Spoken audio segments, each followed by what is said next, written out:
എല്ലാവർക്കും നമസ്കാരം.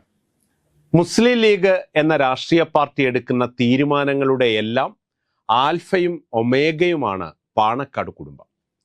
ഒരു കാലത്ത് കാളൻ നെല്ലായി എന്ന് പ്രയോഗിച്ചിരുന്നത് പോലെ എല്ലാം തങ്ങൾക്ക് വിടാം എന്ന് പറഞ്ഞാണ് ഇക്കാലത്തും ലീഗിൻ്റെ യോഗങ്ങളെല്ലാം അവസാനിക്കുന്നത്. വലുതും ചെറുതുമായ കാര്യങ്ങളിലെല്ലാം അവസാന തീരുമാനം അതാത് കാലത്തെ തങ്ങന്മാരുടേതായിരിക്കും. വന്ന് തങ്ങൾമാരില്ലാത്ത പാർട്ടികളും ഈ പ്രയോഗത്തോടെയാണ് ഇപ്പോൾ യോഗങ്ങൾ അവസാനിപ്പിക്കുന്നത്.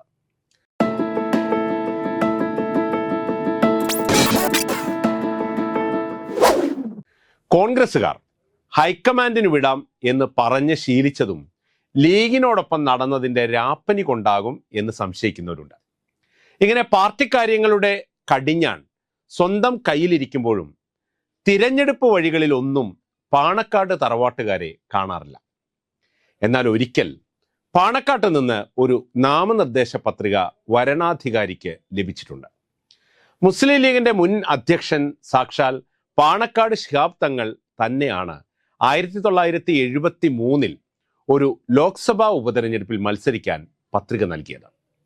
അന്ന് സയ്യിദ് അബ്ദുറഹ്മാൻ ബാഫക്കി തങ്ങളാണ് ലീഗിന്റെ സംസ്ഥാന പ്രസിഡന്റ്.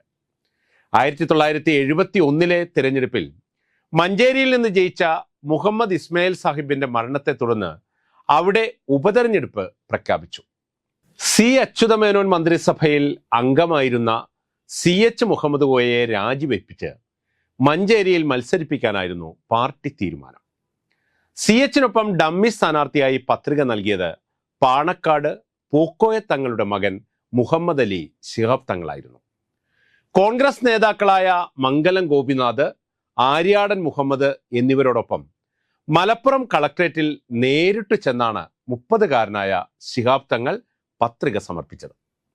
CHന്റെ പത്രിക സ്വീകരിച്ചതോടെ തങ്ങൾ പത്രിക പിൻവലിച്ചു.